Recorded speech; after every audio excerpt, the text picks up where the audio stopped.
आनंद मठ। आनंद मठ और ऋषियों की अनमोल धरोहर को संजोएं।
सह वीर्यं करवावहै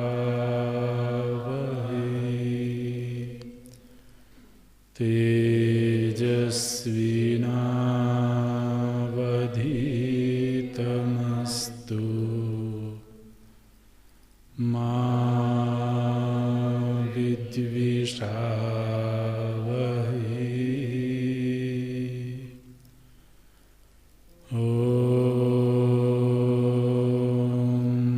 शांति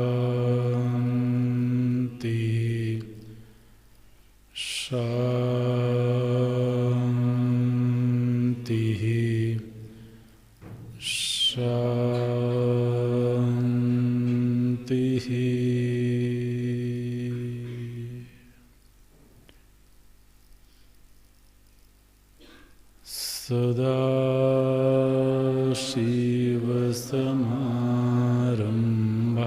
सदाशिवसमारम्भाम् शङ्कराचार्यमध्यमाम् अस्मदाचार्यपर्यन्ताम् वन्दे गुरु परम्पराम्। शङ्करं शङ्कराचार्यं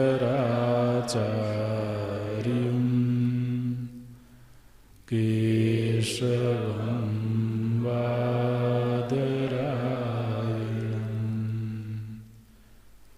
सूत्रभाष्य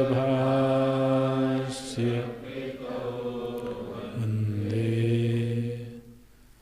भगवन्तो पुनः पुनः भगवन्तो पुनः पुनः।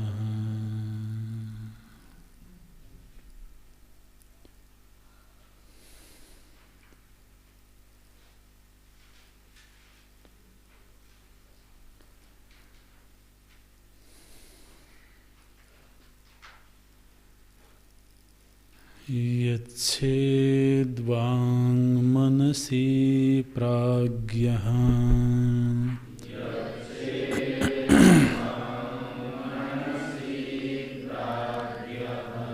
तद्यच्छेद्ज्ञान आत्मनि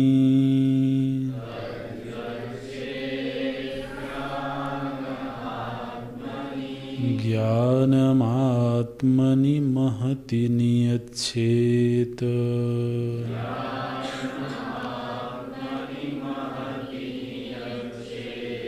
तदीयच्छेच्छान्त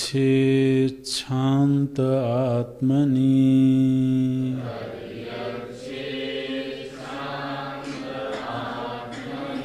उत्तिष्ठत जाग्रत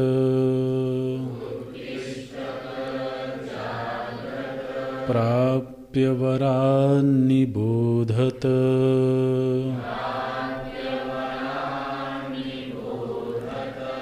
क्षुरस्य धारा निशिता दुरत्यया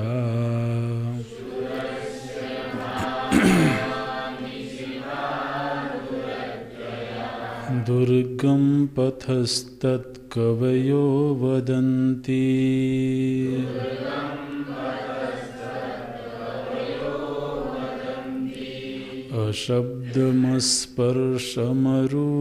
अशब्दमस्पर्शमरूपमव्ययम्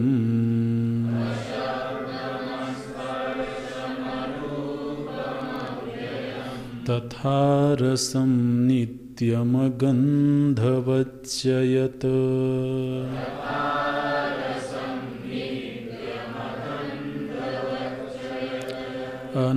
अनाद्यनन्तं महतः परं ध्रुवम्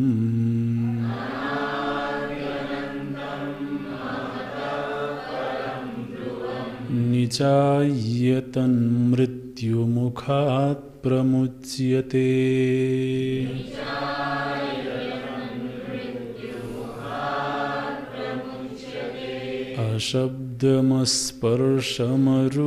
अशब्दमस्पर्शमरूपमव्ययम्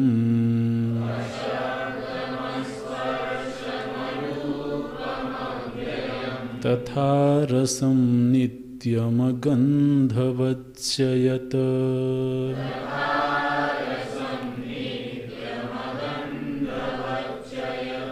अनाद्यनन्तं महतः परं ध्रुवम्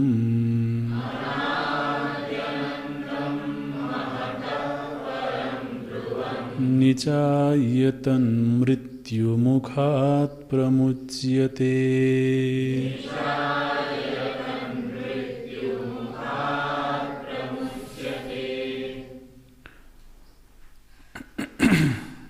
एवं पुरुषे आत्मनि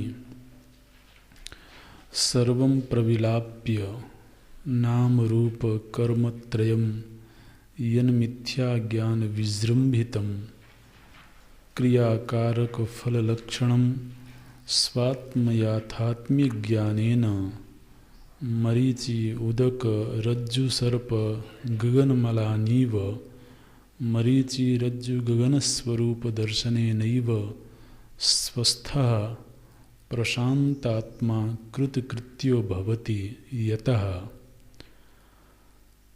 अतः तद्दर्शनार्थम् अनादि अविद्या प्रसुप्ता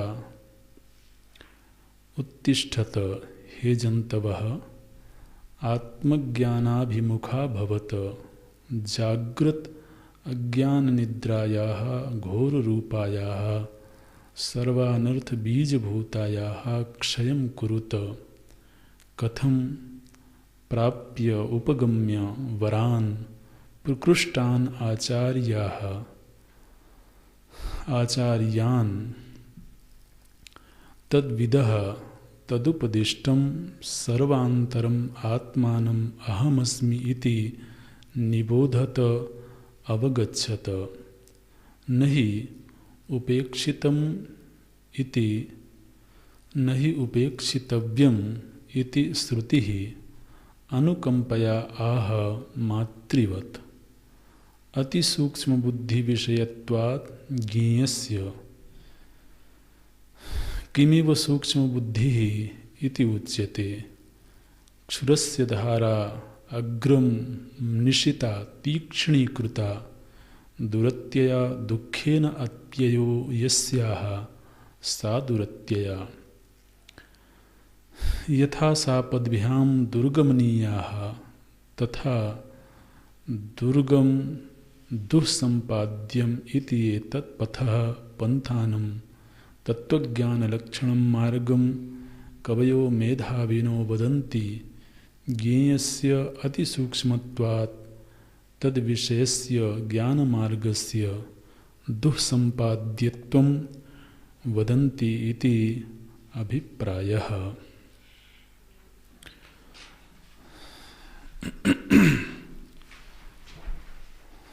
वो यहाँ पर निदिध्यासन की प्रक्रिया का निरूपण श्रुति ने किया। यह अंतरंग साधन प्रक्रिया है जिसमें कि सूक्ष्मता और अंतरंगता के क्रम से तो संक्रमण होना चाहिए एक धरातल से दूसरे धरातल में विचार पूर्वक चिंतन पूर्वक तो गमन होना चाहिए। देहात्म भाव से इंद्रियात्म भाव में पहुंचना एक संक्रमण है, एक यात्रा है। अब यहाँ पर यात्रा कोई बहिर्देश की यात्रा नहीं है, देश से देशांतर की यात्रा नहीं है, वस्तु से वस्तुअंतर की यात्रा नहीं है, बल्कि जो अनात्म वस्तुओं में अनात्म भाव बना हुआ है उसको त्यागने की यात्रा है। और निश्चित रूप से यह विचार पूर्वक ही संभव होगा। इसलिए इंद्रिय का लय मन में, मन का बुद्धि में, बुद्धि का महत तत्व में और महत तत्व का पुरुष में। पुरुष का जो लक्षण यहाँ पर भगवान भाष्यकार जी ने दिया, सर्व विशेष प्रत्यस्तमितम, सर्व विशेष प्रत्यस्तमित स्वरूपे, तमित रूपे, प्रत्यस्तमित रूपे। हमने एक ऐसी सत्ता जहाँ पर सारे विशेषण समाप्त हो जाते हैं। हमने महत तत्व की भी जब चर्चा होती है तो महत तत्व की व्याख्या में भगवान भाष्यकार जी ने ये कहा कि वह समस्त बुद्धियों का तो आत्मा है, तो वहाँ बुद्धि को मना नहीं किया गया। बुद्धि भी एक विशेषण ही है। विशेषो नाम भेदः, तो जहाँ तक भेद की सिद्धि होती है वहाँ तक अनात्मा है ये जानना है। तो कोई ऐसी उपलब्धि, कोई ऐसी अनुभव की दशा प्राप्त होवे जिसको किसी से अलग ना किया जा सके, जिसमें भेद की सिद्धि न हो सके, वो तभी संभव होगा जबकि वह वस्तु सर्वात्मा हो। सर्वात्मा को ही किसी अन्य से अलग नहीं किया जा सकता, क्योंकि अन्य का अभाव है। यदि तो अन्य का भाव होगा तो विशेषण को मना नहीं किया जा सकता, विशेष फिर रहेगा ही वहाँ पर। तो अन्यत्व का जहाँ निषेध हो जाए वही पुरुष तत्व है। इसलिए चिंतन प्रक्रिया में जहाँ तक तो भेद की बात आती है उससे आगे जाना है, और जहाँ भेद मिट जाते हों वहाँ पहुँचना है वो सर्व विशेष प्रत्यस्तमित रूपे, और इसीलिए वह अविक्रिय रूप है, सर्वांतर है, सर्वबुद्धि प्रत्यय साक्षी। तो अगर एक बुद्धि का साक्षी होगा तो अब इसमें प्रश्न ये आता है कि यदि तो हर बुद्धि का साक्षी पृथक पृथक माना जाए तो साक्षी का साक्षी से भेद करने वाला तत्व क्या है?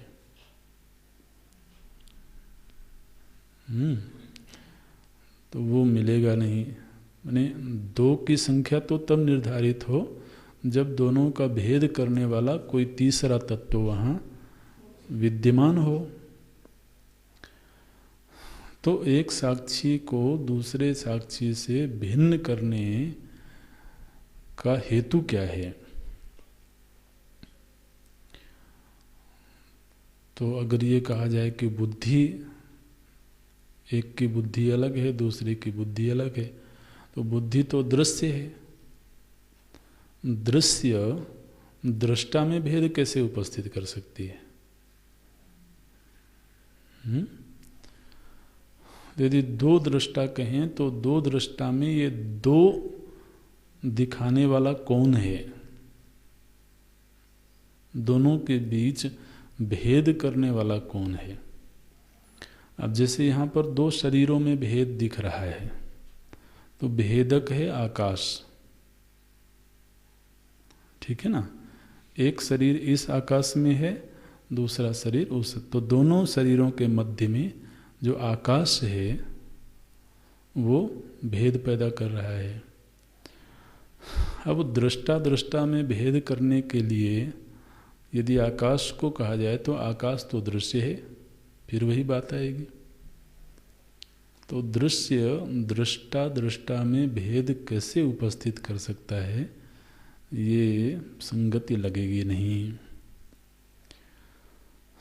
तो ऐसे विचार करना चाहिए, क्योंकि व्यावहारिक धरातल पर तो हमें हर बुद्धि का साक्षी पृथक पृथक ही मालूम पड़ता है, लेकिन वो जो मालूम पड़ता है उसका हेतु क्या है? अविद्या हेतु है या कोई और वस्तु हेतु है? तो भगवान भाष्यकार ने कहा, पूर्व में भी जब पुरुष तत्व की व्याख्या हुई थी वहाँ पर भी यही बात की गई थी, और यहाँ पर भी बोलते हैं सर्वबुद्धि प्रत्यय साक्षिणी, जो समस्त बुद्धियों का साक्षी है वही पुरुष है और वही अंतिम ध्यातव्य है, उसी में महत् तत्व को लीन होना है। अब अगले मंत्र की व्याख्या में भगवान भाष्यकार बोलते हैं कि यहाँ पर लीन करने का अर्थ वास्तव में लीन करना नहीं बल्कि बाधित करना है। लय गतम पुनर्भवति, अगर तो लीन करने की बात होगी तो वो पुनः उसकी उत्पत्ति हो सकती है। तो लय का अर्थ वेदांत की दृष्टि में बाध है। तो क्या बोलते हैं, अगले मंत्र की संगति लगाते हैं, एवं पुरुषे आत्मनि सर्वम प्रविलाप्य। तो इस पुरुष में, जिस पुरुष की चर्चा हुई है पूर्व के मंत्र में, उसमें सर्वम प्रविलाप्य, सर्वम मने तो इंद्रिय का मन में किया गया, मन का बुद्धि में किया गया, बुद्धि का महत्त्व में और महत्त्व का तो पुरुष में। तो अब पुरुष के अलावा सर्व जो कुछ भी है वो सब का लय पुरुष में हो गया। तो एवं पुरुषे आत्मनि सर्वम प्रविलाप्य, सर्व का प्रविलाप हुआ।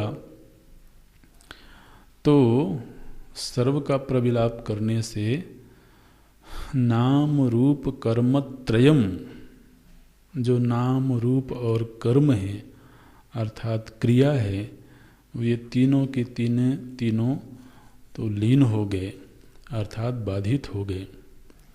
नाम रूप कर्म त्रयम, इन तीनों का भी बाध हो गया।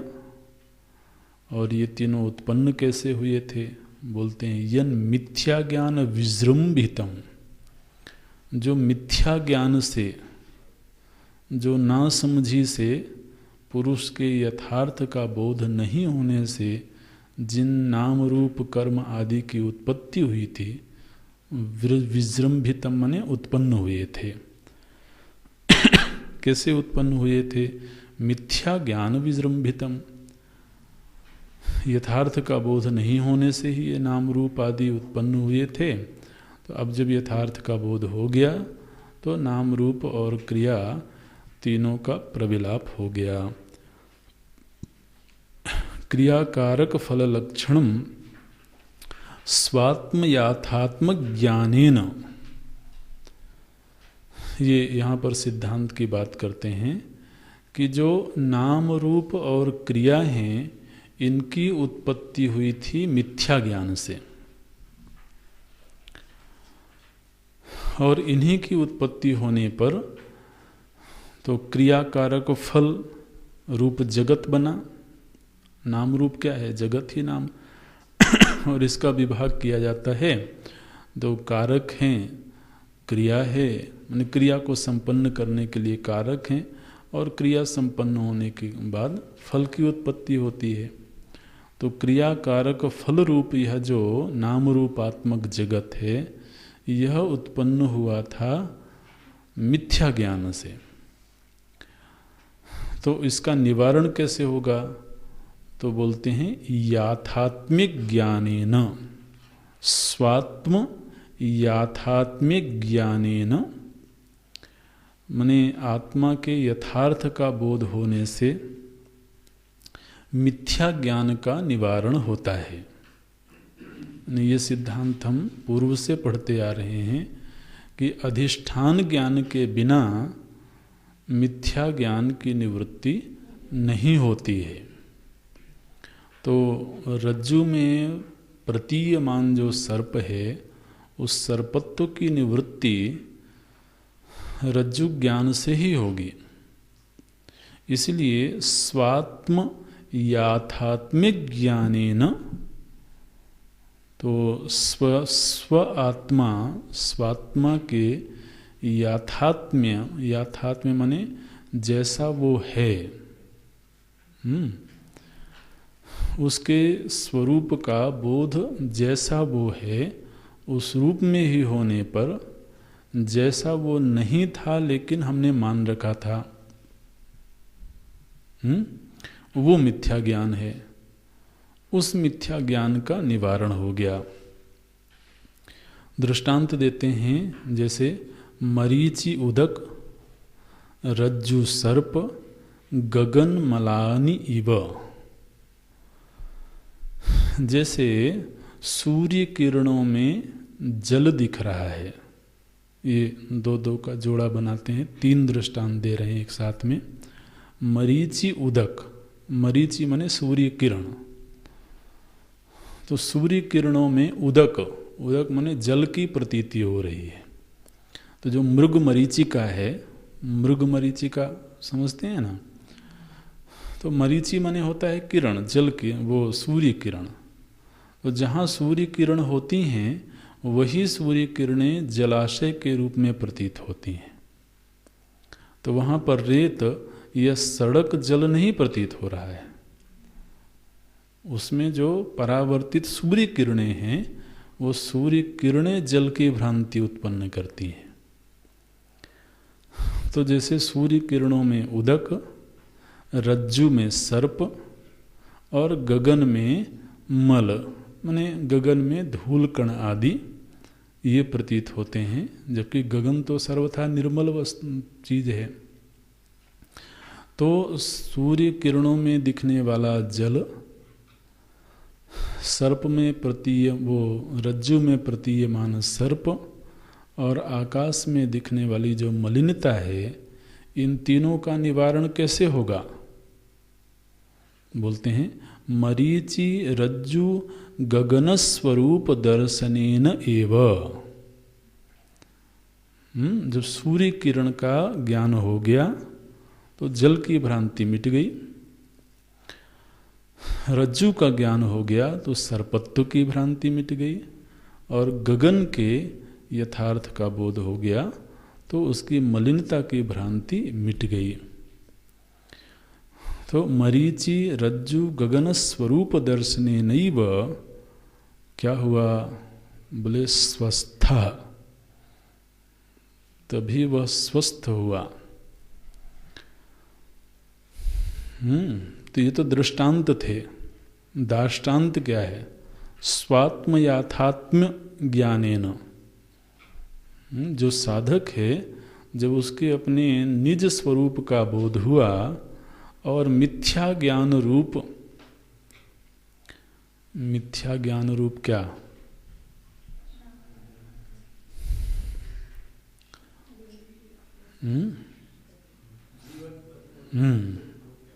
मिथ्या ज्ञान रूप ऋतप, मिथ्या ज्ञान रूप यह जो जीव है, अर्थात बोले अर्थात क्या बोले अर्थात ये जो छाया है, इस छाया का निवारण हो गया। कब, बिंब का बोध होने से, आत्मा के याथात्म्य का बोध होने से छाया रूप जो मिथ्या ज्ञान है, जीवत्व है, इसका निवारण हुआ, तभी जाकर के वो स्वस्थ हुआ। क्या बोलते हैं, वो स्वस्थ हुआ।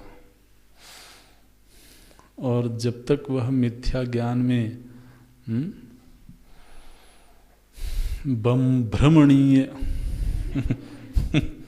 जब तक वह तो भ्रमण कर रहा था, तब तक वह स्वस्थ नहीं था। यही भाव हुआ। तो अब जाकर के वह स्वस्थ हुआ। स्वस्थ माने अपने आप में स्थित हो जाना। आदमी अस्वस्थ कब होता है, जब बाहर से कोई चीज आकर के उसमें मिल जाती है। ठीक है, वो जैसा है वैसा ही रहे तो स्वस्थ है, और बाहर से कोई भी अवांछित चीज आकर के मिल गई तो वो अस्वस्थ हो गया। इसीलिए फिर वो बाहर की आई हुई चीज को पुनः बाहर भगाने के लिए हम बाहर से कुछ लेते हैं। तो अब ये जो छाया है, ये तो बाहर से आई हुई चीज है, मिथ्या ज्ञान रूप है।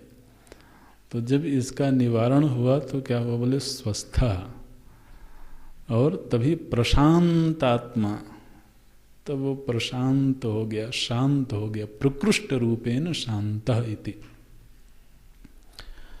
कृत कृत्यो भवति, तब वह कृत कृत्य हो गया, माने जो कुछ भी करणीय था वो पूरा हो गया, अब कुछ भी करना शेष नहीं है। तो चूंकि ये एक व्यवस्था श्रुति ने बताई है कि आज के दिन हम मिथ्या ज्ञान के धरातल पर खड़े हैं, अपने याथात्म्य का बोध प्राप्त करना है, और याथात्म्य बोध की प्राप्ति का फल है स्वस्थ होना, प्रशांत होना और कृतकृत्य हो जाना। तो यतः, चूंकि ऐसे ही ये यात्रा संपन्न होती है, अतः तद्दर्शनार्थम, इसलिए उस स्थिति को प्राप्त करने के लिए अनादि अविद्या प्रसुप्ता उत्तिष्ठत हे जंतवः, हे जंतु। ये बिल्कुल सही है। जंतु माने आप सींग वाले जंतु नहीं करना, जंतु माने जो जीवित है उसको जंतु बोलते हैं। तो हम सभी जीवित हैं, तो इसलिए जंतु माने जीवति इति। तो हे जंतवः, हे जंतु, उत्तिष्ठत, उठो। तो इसका मतलब है कि अभी सोए हुए थे। बोले हाँ सोए हुए थे। किसमें सोए हुए थे? अनादि अविद्या प्रसुप्ता, अनादिकालीन अविद्या से सोए हुए अविद्या में सोए हुए हे जंतु उत्तिष्ठ। उत्तिष्ठ माने क्या बोलते हैं? आत्मज्ञानाभिमुखा भवत। यहाँ पर उत्तिष्ठत शब्द का अर्थ है कि आत्मज्ञान की ओर चल पड़ो, आत्मज्ञान की ओर अभिमुख हो जाओ। अभी तक क्या स्थिति है? बोले विमुख हैं। अभिमुख माने क्या होता है? उसकी ओर मुख कर लेना। और विमुख माने विपरीत, विपरीत दिशा में मुख करके चलना। तो आत्मज्ञानाभिमुखा भवत, आत्मज्ञान की ओर अभिमुखी हो जाओ, माने जिज्ञासु बन जाओ। ठीक है ना? तात्पर्य अर्थ क्या हुआ कि आत्मविद्या के जिज्ञासु बन जाओ। फिर श्रुति ने कहा जागृत। जागृत का अर्थ क्या है? बोलते हैं अज्ञान निद्रायाः घोर रूपायाः सर्वानर्थ बीजभूतायाः क्षयं कुरुत। तो जो अज्ञान रूपी निद्रा है कैसी है? बोले घोर रूप है। घोर रूप का मतलब इसने बहुत बड़े तत्व को महाराज छिपा के रखा हुआ है। जो परम प्रकृष्ट निरतिशय आनंद स्वरूप तत्व है उसको इस अज्ञान रूपी निद्रा ने छिपा रखा है, इसलिए घोर रूपाया। और छिपा देने के कारण फिर इसने दूसरा कार्य क्या किया? बोले सारे अनर्थों को उत्पन्न किया। तो सर्वा अनर्थ बीजभूताया, तो सभी अनर्थों की बीजभूता जो अविद्या है इसका क्षयम कुरुत, इसका क्षय कर दो। तो पहला कार्य श्रुति ने कहा कि अभिमुखी भव, आत्मविद्या के जिज्ञासु बनो। आत्मविद्या के जिज्ञासु बनने के बाद तो निश्चित रूप से फिर निजग्रहात् तूर्णम, बोलिए विनिर्गम्यताम।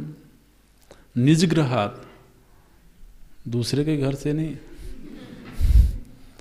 दूसरे के घर से तो निकलना आसान है, लेकिन जहाँ पर निज लगा हुआ है महाराज कि ये मेरा घर है, वहाँ से निकलना जरा भारी काम है।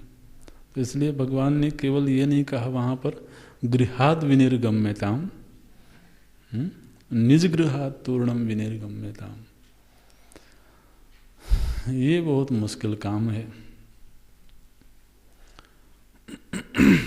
जहाँ पर निजता का भाव रहता है वहीं पर हमको आश्रय बोध रहता है, आश्रय की प्रतीति होती रहती है। जहाँ पर परत्व का भाव है वहाँ पर उस तरह से आश्रयता बनती नहीं है।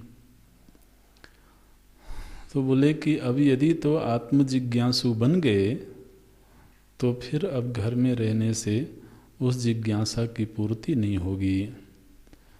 तो क्या करें? तूर्णम विनिर्गम्यताम, फिर बहुत विलंब नहीं करना। बोले नहीं, देखेंगे बाद में, ऐसे नहीं। और फिर क्या करें? बोले सर्वानर्थ बीजभूताया अज्ञान निद्राया क्षयम कुरु, अज्ञान को क्षय करो। यहाँ पर क्षय करने का अर्थ क्या है?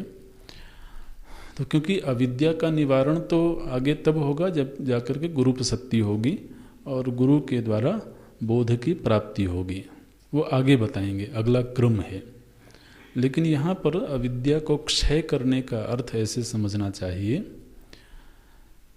कि अविद्या का पोषण करने वाली जो हमारी दिनचर्या है अविद्या का पोषण करने वाले जो संग हैं, अविद्या का पोषण करने वाली जो हमारी मनोवृत्ति हैं, हमारी मान्यताएं हैं, उन सब का क्षय करो। अविद्या का क्षय तो आगे जब श्रुति कहेगी कि अभी तो उत्तिष्ठत जागृत, फिर प्राप्य वरान, तो वरान जो श्रेष्ठ महापुरुष हैं उनकी प्राप्ति करो। प्राप्ति करो अर्थात गुरुपसत्ति होवे। और फिर जब उनके द्वारा उपदेश की प्राप्ति होगी तब निबोधत, तो अंततः कार्य जाकर के संपन्न होगा निबोधत में, कि फिर उस तत्व का बोध प्राप्त करो। तो तत्व का बोध प्राप्त होने से अंततः अविद्या का निवारण होगा। तो यहाँ पर अविद्या के क्षय का अर्थ कैसे करें, तो उसको ऐसे समझना चाहिए कि अब जब हम आत्मज्ञान की ओर अभिमुखी हुए, तो फिर अब हमें ये देखना होगा कि हमारे व्यक्तित्व में, हमारे व्यवहार में वो कौन कौन सी चीज़ें हैं जो मुझे आत्मज्ञान की दिशा में अभिमुखी बनाने में सहयोग करती हैं, और वो कौन सी चीज़ें हैं जो आत्मज्ञान की विपरीत दिशा में ले जाने का प्रयत्न करते हैं। तो वो जो कुछ भी है, वो संग अगर हमें तो विमुख बनाता है तो उस संग का क्षय कर दो। क्षयम कुरु, ये आदेश दिया गया। अगर कोई मनोवृत्ति बाधक बनती है तो उस मनोवृत्ति का क्षय करो। कोई दिनचर्या ऐसी है जो बाधक बनती है तो उसका निवारण करो। तो दो कदम हुए, एक तो पहले आत्मज्ञान के जिज्ञासु बनो, और फिर अगर हम साधना पंचकम से ही जोड़ करके देखें तो वहाँ पर भगवान भाष्यकार जी ने क्या कहा, पापोघ परिधूयताम, पापौघ परिधू, पाप का जो औघ है माने समूह है, पाप के समूह को धो डालो, ऐसे वहाँ पर भगवान भाष्यकार बोलते हैं। आपको वो प्रसंग कितना याद है कि नहीं है, लेकिन वहाँ पर ये अर्थ किया गया था कि पाप करवाने वाली जो वृत्तियाँ हैं, क्योंकि पाप को कैसे कोई धो सकता है वो तो जब कर्म फल जब आएगा तब क्षीण होगा वो। तो पाप करवाने वाली जो वृत्तियाँ हैं उनको धो डालो, ऐसा भगवान भाष्यकार वहाँ आदेश देते हैं। तो वही बात यहाँ पर कह रहे हैं, क्षयम कुरु। तो चाहे हमारे अंदर कोई मान्यता ऐसी बैठी है, कोई सोच ऐसी है, कोई भाव ऐसा है, कोई संग ऐसा है, तो उनका क्षय करो, ये बोलते हैं। क्योंकि वह अज्ञान का यदि पोषण करते हैं तो वो अनर्थ का ही पोषण करते हैं। अब हमको अनर्थ से बाहर निकलना है, हमें अर्थ चिंतन करना है, माने जो परम अर्थ है उसका चिंतन करना है। तो इसलिए उस चिंतन में बाधक बनने वाले जो भी हैं उनका क्षय कर दो, ये अर्थ है जागृत का। उत्तिष्ठत का अर्थ हुआ जिज्ञासु बनना, और जागृत का अर्थ हुआ कि निरंतर जगे रहना,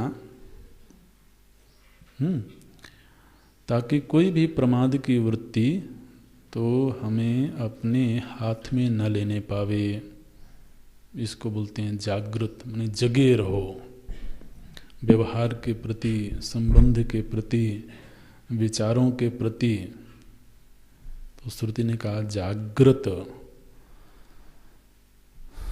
फिर बोलते हैं तो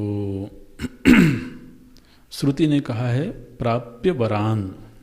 भगवान भाष्यकार बोलते हैं कथम, कैसे, अविद्या का निवारण कैसे होगा, तो बोलते हैं अविद्या का निवारण करने के लिए पहले प्राप्य, प्राप्य का अर्थ करते हैं उपगम्य। उपगम्य माने समीप में जा करके। किसके समीप में? वरान, प्रकृष्टान आचार्यान, जो प्रकृष्ट लोग हैं, जो श्रेष्ठ लोग हैं समाज में, ऐसे लोगों के पास जाकर के प्रकृष्टान आचार्यान, कौन से आचार्य, आचार्य कौन हैं, बोलते हैं तद विधा। आचार्य वो हैं जो उस परम पुरुष को जानते हैं, तो तद विदा आचार्यान, उस परम पुरुष को जानने वाले जो आचार्य हैं, ऐसे श्रेष्ठ आचार्यों के पास उपगम्य। तो आप देखिए कैसे क्रम चल रहा है कि भाई जिज्ञासु बना और अब उसके जिज्ञासा की शांति होनी चाहिए, तो उसको गुरुपसत्ति करना है। तो गुरु तो शिष्य उपसत्ति नहीं करेंगे। अब यदि गुरुपसत्ति करना है तो गुरु के पास जाना होगा, और गुरु के पास जाना होगा तो घर छोड़ना होगा। इसीलिए तो इस वाक्य से पहले ही हमने कह दिया था, माने भगवान भाष्यकार कह रहे हैं निज गृहात् तूर्णम विनिर्गम्यताम। बोले नहीं, कभी कभी उनको घर में बुला लिया करेंगे और कुछ कुछ उपनिषद पढ़ा देंगे तो ऐसे नहीं, तो वहाँ जाना पड़ेगा उपगम्य, समीप में जाकर के, और फिर तदुपदिष्टम, उनके पास जाएंगे और वो उपदेश करेंगे। निश्चित रूप से उपदेक्षन्ति, भगवान गीता जी में बोलते हैं उपदेक्षन्ति, वो उपदेश करेंगे। बोले नहीं महाराज, मैं तो उपदेश सुनने नहीं आया हूँ। किस लिए आए हो? बोले सेवा करने आया हूँ। अच्छा, तो हम सेवा करते रहेंगे और वो उपदेश करते रहेंगे माने चाहे भले हम चाहें या न चाहें, उपदेक्षन्ति, वो उपदेश करेंगे। अगर तो हम पास में गए हैं, सन्निधि में गए हैं, माने दीपक के पास कोई जाए तो दीपक तो उसको प्रकाश देगा ना, उसको अंधेरे में थोड़ी रखेगा ऐसे है। तो तद विद्धि प्रणिपातेन परिप्रश्नेन सेवया, ये कार्य तो शिष्य की तरफ से हुआ।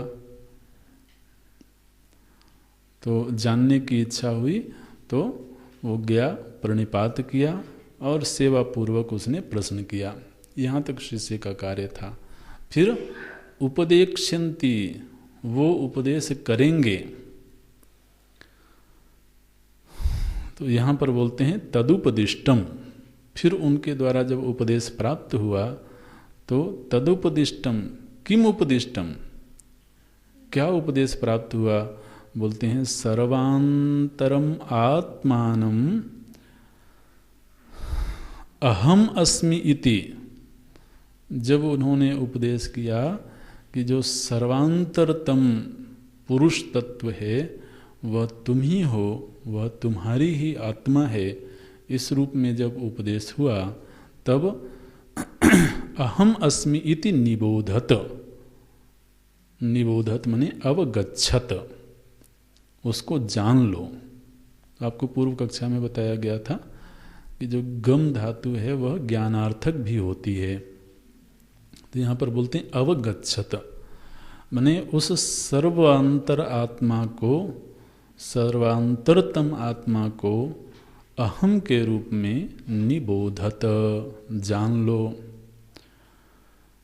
तो इस तरह से तो प्रथम पंक्ति का भाष्य पूरा हो गया। मंत्र में सबसे पहले श्रुति ने कहा उत्तिष्ठत, फिर जागृत, फिर प्राप्य वरान और फिर निबोधत। ये 4 सोपान आप गिन सकते हैं अगर विभाग करना चाहें। तो पहले जिज्ञासु बने, फिर अपने दुष्वृत्तियों का शमन करें, अपने व्यवहार को परिशुद्ध बनावें, और फिर गुरुपसत्ति करें और उनके द्वारा प्राप्त उपदेश से आत्मबोध प्राप्त करें। माने श्रुति ये कह रही हैं कि जब तक यह बोध प्राप्त न हो जाए तब तक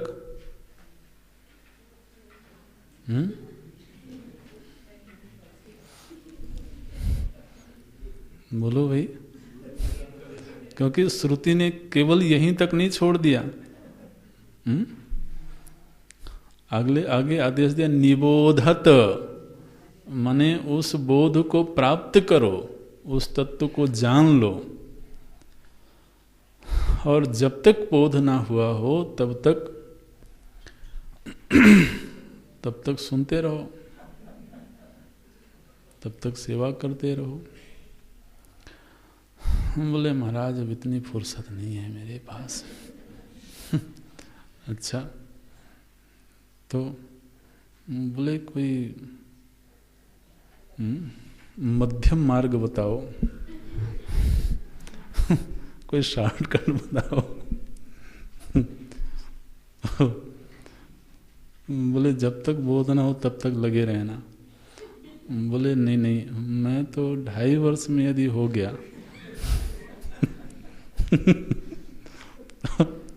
नहीं हुआ तो? बोले नहीं हो तो क्या फिर दुकान खोलूंगा।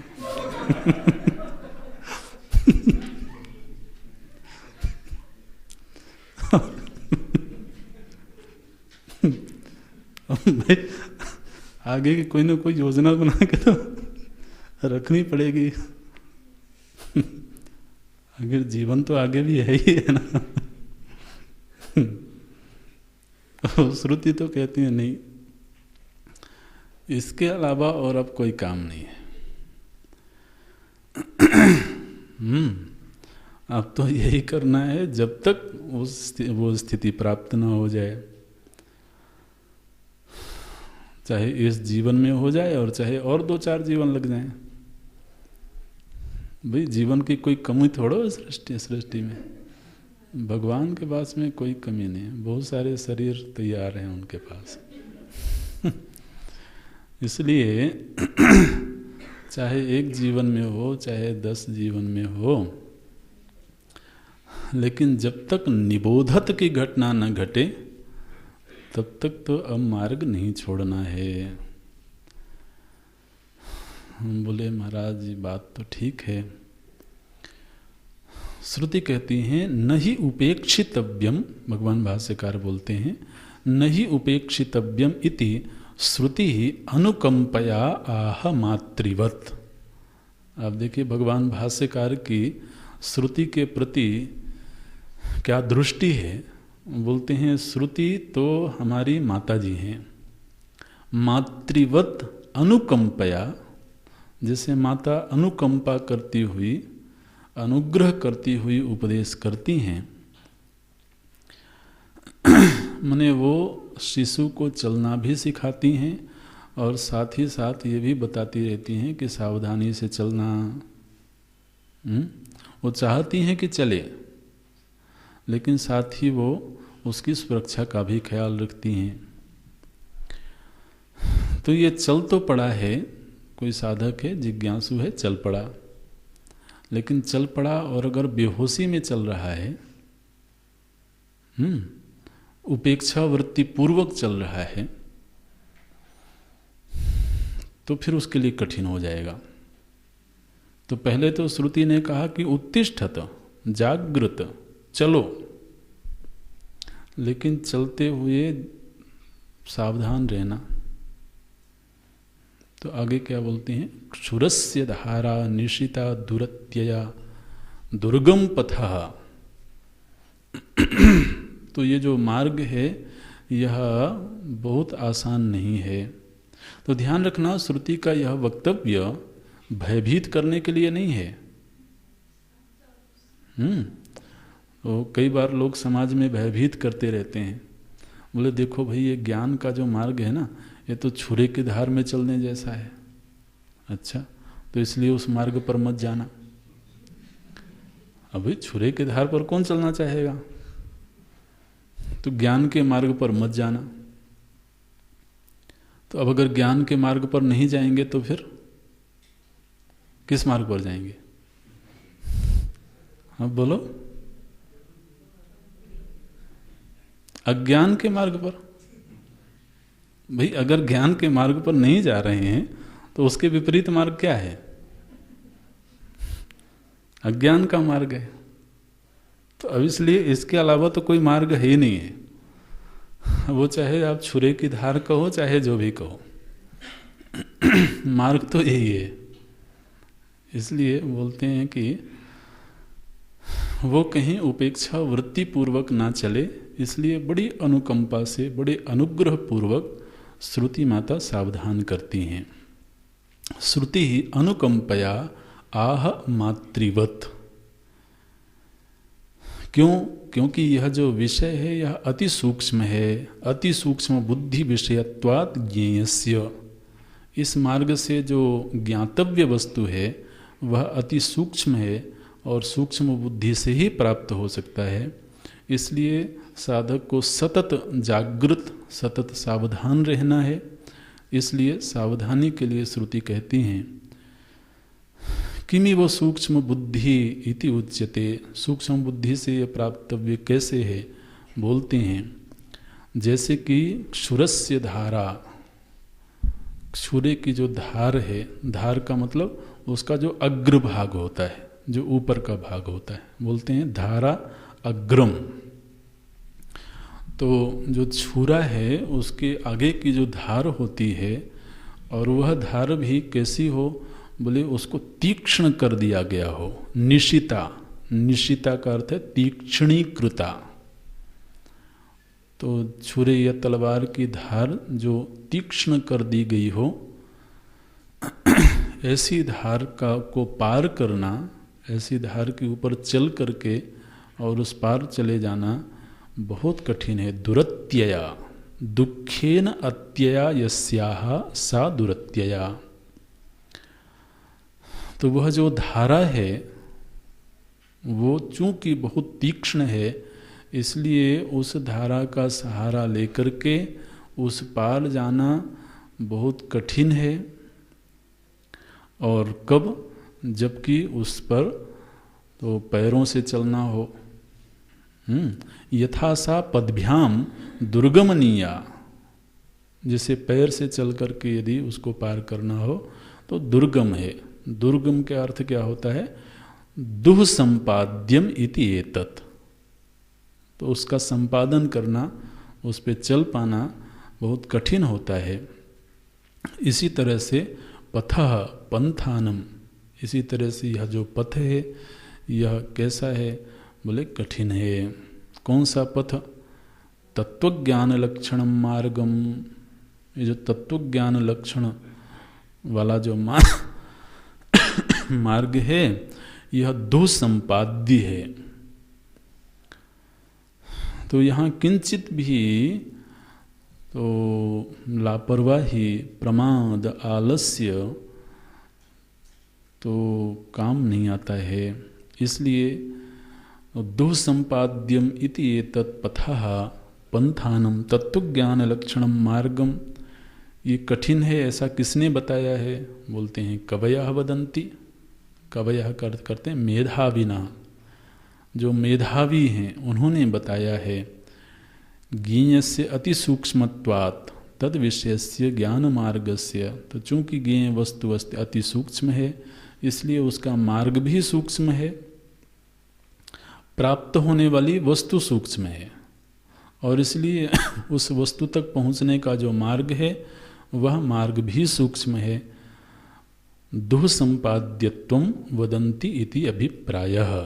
तो इस मार्ग पर चलने में बहुत सावधानी रखना है, ये विद्वानों ने बताया है। तो आप श्रुति मंत्र एक बार फिर से देख लें। तो बोलते हैं उत्तिष्ठत, माने इस आत्मविद्या के जिज्ञासु बने। फिर जागृत, तो अपने व्यवहार में, अपने मनोभाव में जो अज्ञान की पोषक वृत्तियां हैं उनको शिथिल करें। फिर प्राप्य वरान, तो जो श्रेष्ठ पुरुष हैं उनकी सन्निधि में जाएं। और निबोधत, उनके द्वारा उपदेश किए हुए तत्व का बोध प्राप्त करें। ये पूरा एक मार्ग है। अब यह जो मार्ग है इस मार्ग में कहीं भी फिसलन हो सकती है, तो इसलिए उसकी सावधानी के लिए आगे श्रुति ने कहा क्षुरस्य धारा निशिता दुरत्यया दुर्गम पथा तत्कवयो वदंती। माने ये है कि भाई अब घर से चल तो पड़े, रास्ते में लोग मिल गए, कहाँ जा रहे हो? बोले आत्म वस्तु की खोज में जा रहा हूँ। अच्छा, अच्छे खासे तो पढ़े लिखे हो, तो कहाँ भटकते जा रहे हो? ये साधुओं के चक्कर में पड़ोगे।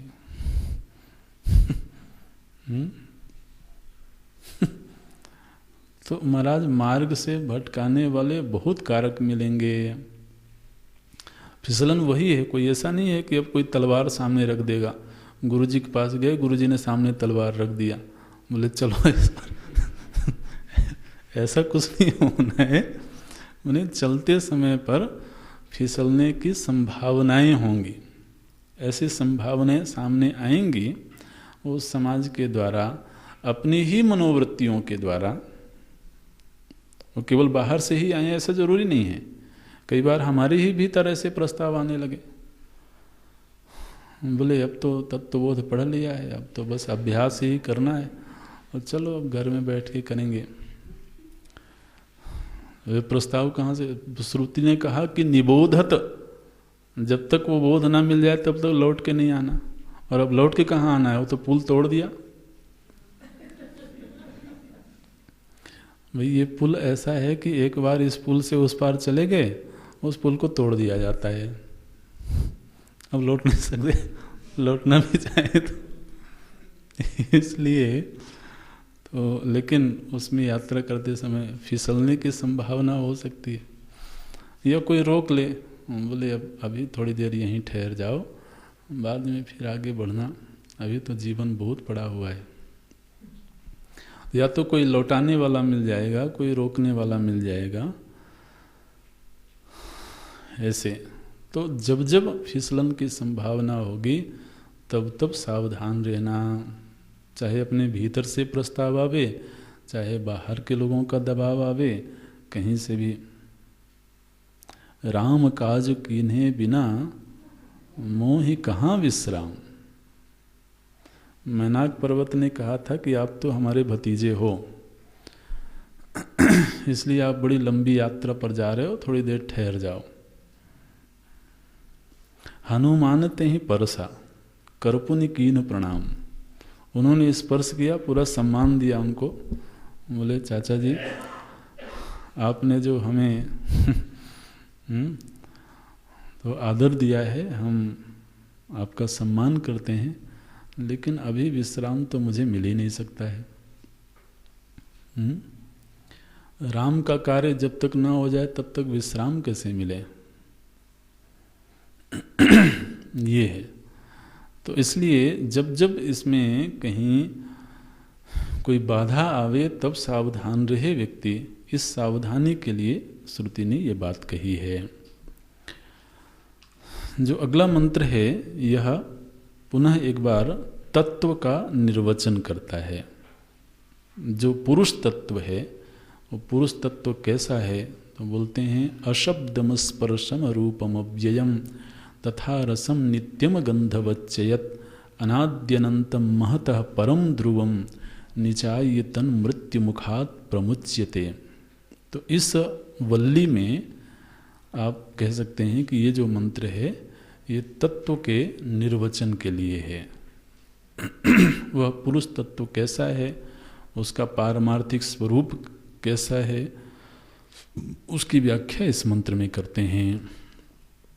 माने किम निबोधत, श्रुति ने कहा निबोधत, उसको जान लो। तो उसको जानेंगे तो किस रूप में जानेंगे, किस रूप में उसका बोध होगा? तो श्रुति ने कहा कि इस रूप में तत्व का बोध होगा। भगवान भाष्यकार पहले इसकी संगति लगाते हैं। तत्कथम अति सूक्ष्मत्वं ज्ञेयस्य इति उच्यते।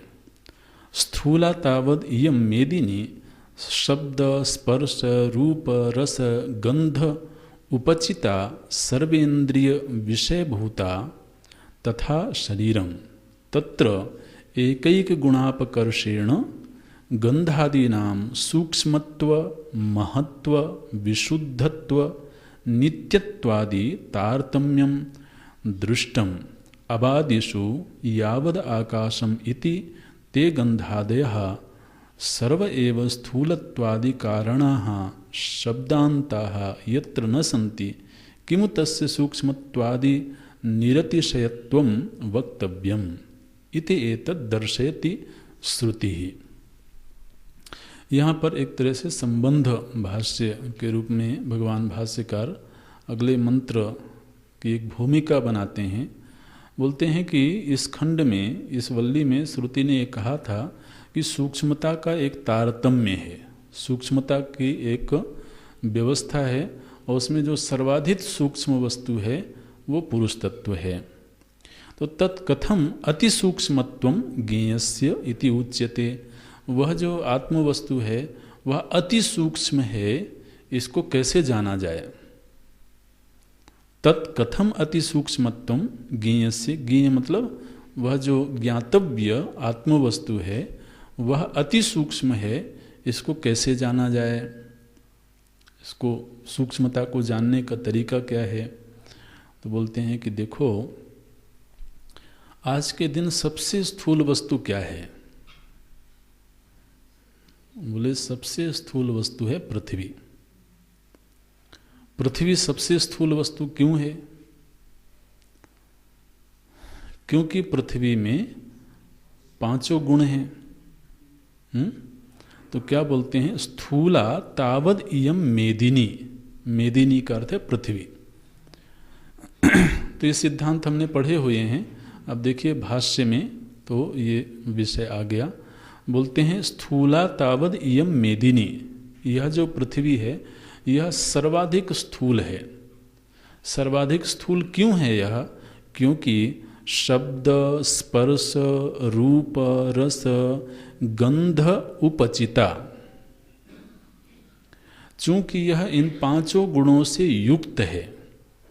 पृथ्वी में स्थूलता, सर्वाधिक स्थूलता क्यों है उसका हेतु भगवान भाष्यकार बोलते हैं क्योंकि यह पांचों गुणों से युक्त है और पांचों गुणों से युक्त होने के कारण यह सभी इंद्रियों का विषय बन रही है। सर्व इंद्रिय विषयभूता, सभी इंद्रियों का विषय है। तो जिस तरह से यह पृथ्वी पंचगुणात्मक है और इसलिए समस्त इंद्रियों का विषय है और इसीलिए स्थूल है, और ठीक इसी तरह से हमारा शरीर है। शरीर भी पृथ्वी तत्व से ही बना हुआ है। तो इसका अर्थ क्या हुआ कि जो जितने ज्यादा गुणों से युक्त होगा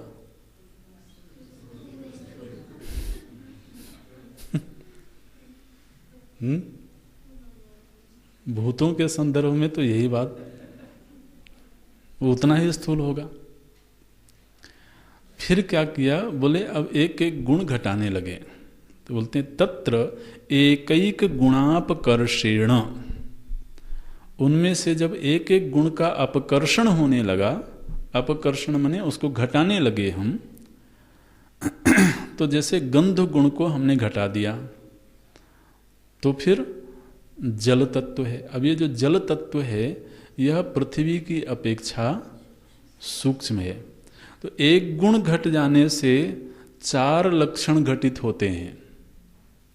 भगवान भाष्यकार क्या बोल रहे हैं, तत्र एकैक गुणापकर्षेण गंधादीनाम, गंधादि के क्रम से एक एक गुण को जब हम अपकर्षण करते हैं अर्थात कम कर देते हैं तो फिर वह जो भूत है वह पूर्व वाले भूत की अपेक्षा अधिक सूक्ष्म, अधिक महत्व माने महान, अधिक विशुद्ध और उसकी अपेक्षा ज़्यादा नित्य हो जाता है। ये चार लक्षण उसमें घटित हो गए, सूक्ष्मत्व, महत्व, विशुद्धत्व, नित्यत्वादि तारतम्यम दृष्टम। तो पृथ्वी जितनी सूक्ष्म है उसकी अपेक्षा जो जल है वो ज़्यादा सूक्ष्म है, ज़्यादा महान है, ज़्यादा विशुद्ध है, और पृथ्वी से उसकी आयु ज़्यादा है, नित्यता ज़्यादा है। तो इस तरह से एक एक गुण घटाते जाएंगे तो आने वाला जो महाभूत है उसकी सूक्ष्मता बढ़ती जाएगी, उसकी व्यापकता बढ़ती जाएगी, उसकी विशुद्धि बढ़ती जाएगी। उन्हें जितने ज़्यादा गुणों का मिश्रण होता जाएगा उतना ही वो भूत अशुद्ध होता जाएगा और उतनी ही उसकी उम्र कम होती जाएगी, ये बोलते हैं। तो दृष्टम तारतम्यम दृष्टम, तो अब पृथ्वी की अपेक्षा जल, जल की अपेक्षा वायु, वायु की अपेक्षा नहीं, जल की अपेक्षा अग्नि, अग्नि की अपेक्षा वायु, वायु की अपेक्षा आकाश ज़्यादा सूक्ष्म हैं, ज़्यादा व्यापक हैं, ज़्यादा विशुद्ध हैं और नित्यता उनमें ज़्यादा है। इस तरह से तो तारतम्यम दृष्टम। अबादिषु, अबादिषु का अर्थ है अप आदिषु, अप माने जल, तो जल आदि में यह तारतम्य दिखाई देता है और आकाश तक जाता है। यावद आकाशम इति ते गंधादयः सर्व एव स्थूलत्वादि कारणाः शब्दांताः। तो जितने भी शब्द स्पर्श रूप रस आदि गुण हैं ये सब के सब स्थूलता के कारण हैं। यानी जितने गुण बढ़ते जाते हैं उतनी स्थूलता बढ़ती जाती है। इसलिए ये शब्द आदि पांचों ही गुण जहाँ पर नहीं होंगे उसकी सूक्ष्मता का क्या कहना, उसकी विशुद्धि का, उसकी नित्यता का, उसकी व्यापकता का क्या कहना, ये बोलते हैं। किमु किमु तस्य सूक्ष्मत्वादि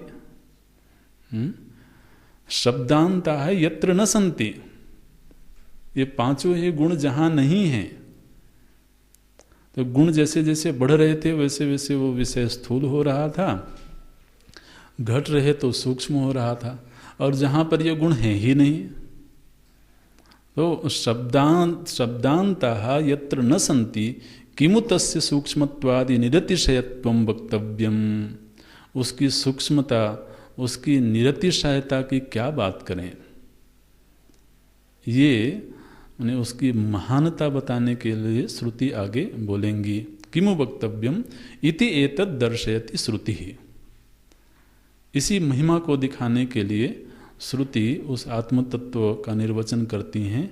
अशब्दम अस्पर्शम अरूपम अव्ययम तथा अरसम नित्यम अगंधवच्चयत। तो वह जो आत्म तत्व है वह इन पांचों ही गुणों से रहित है, इसलिए वह सर्वाधिक सूक्ष्म, व्यापक, शुद्ध और नित्य है। ये अगले मंत्र का विषय है, अगली कक्षा में देखते हैं। ओम पूर्णमदः पूर्णमिदं पूर्णात् पूर्णमुदच्यते पूर्णस्य पूर्णमादाय पूर्णमेवावशिष्यते।